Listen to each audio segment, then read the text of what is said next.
Life of Muhammad. 22. The Battle of the Trench and the Unseen Soldiers. Fifth year after emigration. The Quraysh wanted to finish the Prophet and his followers once and for all. So they decided to make an alliance with many powerful warrior tribes like Ghatafan and even the Jewish tribe called Banu Qurayza in Medina. Their plan was to surround Medina from all sides and to do an all-out attack. Abu Sufyan for the first time in Arab history united many tribes and collected 10,000 men to surround Medina, which only had 3,000 men.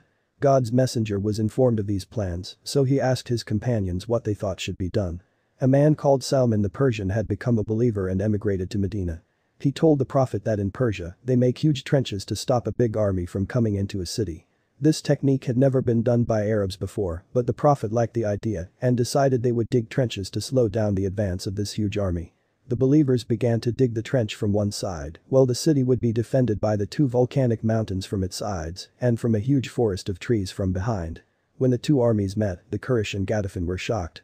How could they enter Medina if this trench was in the way? The trench was wide so not even horses could jump over it. On the other side, believers stood with spears to prevent the enemy from crossing. The confederates of Quraysh and Ghatafan could not cross, so they decided to lay siege to Medina. So no food could enter into the city for a full month. The Muslims became tired and hungry and in a constant state of fear. They had not prepared for a siege. Remember when they came to you from above you and from below you. And when the eyes grew wild and the hearts reached the throats. And you started to think certain thoughts about God. There, the believers were tested with a severe and mighty shaking.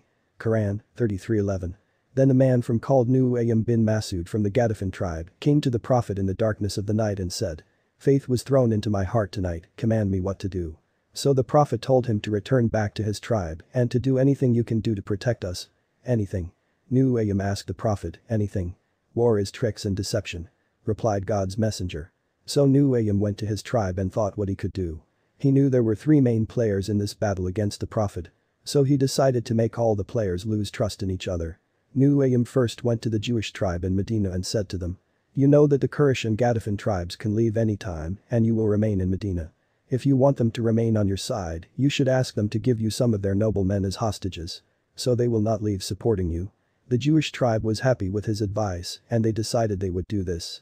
Then Nu'aym went to the Quraysh tribe and told them the opposite. He said that the Jews in Medina regret betraying Muhammad and they have promised Muhammad they will sacrifice some men of Quraysh as a goodwill gesture to Muhammad to show their loyalty to him. So he said to Quraysh, "Never give your men to the Jews." Nu'aym said the same thing he said to Quraysh to his own tribe too. Do not give your men to the Jews in Medina. When the Quraysh elite went to the Jews in Medina for what they should do next in the battle, the Jewish tribe asked the Quraysh for some of its noble men as reassurance that the Quraysh does not leave them when the battle gets tough. The Quraysh got angry and said, "We will never give you hostages."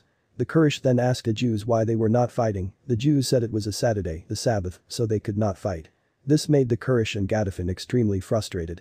The night was cold and a strong wind kept blowing the food and cooking pots of the tribes away. Their fires would shut off repeatedly. And their tents would blow away. They could not enter into Medina due to the trenches. And their unity was divided. Abu Sufyan was extremely frustrated. "Whoever wants to leave, they can do so, because I am leaving." His tribe left with him back to Mecca. The Ghatafan also left. And the Jewish tribe would have a bad fate for their treachery. "O you who believe, remember God's favor on you. When there came to you huge armies, so I sent a cold wind and an army which you could not see. And Allah, God has always been watching what you do." Quran 33:9. After this battle, the Prophet said to his companions, "After today, they will not raid us. But rather, we will raid them."